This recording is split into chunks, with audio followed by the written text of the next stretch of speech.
ورين وزير كارمها جودها فدرال كده بشيسين تا وزير فقيه وزير كعدالة حسن معلم وزير كهوينك خديجة وروى خديجة وزير كعفماتك وزير بيها يعتبرت وزير كفافين تلمان وزير ذا كلا حمنها أو هالكان فدية وزير كحجينا ذا قديم حين قبل كبنادر مرشلتك للدول لما السلام عليكم ورحمة الله وبركاته. runtii barnaamijkan xasilinta barnaamij aan mar walbaba wasaaradda ay nagala tashanaysay kala shaqeynaynay haddana bulshada rayidka ayuu ahaa waana mid aan isleeyahay wasiir fiqi inay ka go-oneed soo bandhigista maanta lasoo bandhigane waa mid aada ugu farxeeno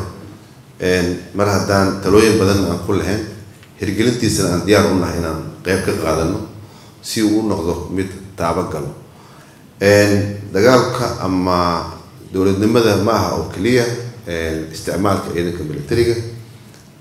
waxyaabaha badan u baahnaa qayb waxay ka tahay waxa maanta halkan lagu soo bandhigay inkastoo aanan joogin laakiin haddana aan ka warhayo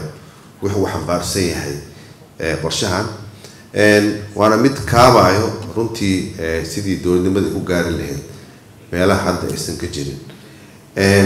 aad loogu baahan yahay waqti kuna habboon ugu yimid oo asdhihi karo waa markii uu habboonaa oo in la hirgeliyo u baahan goobaha hadda dowladda gacanta u soo galay ama laga xoreeyay ciidamada shabaab waa meelo aad iyo aad u baahan fahamka dowladnimada iyo adeega dowladnimada labadaba waxaan islaam marka qorshahan oo xasilinta wuxuu xambaarsan yahay labadaba waa xambaarsan yahay in maamul dowladeedna la gaarsiiyo adeeg dowladeedna dadku ay helaan waana waxa ay dadka u bukaan ama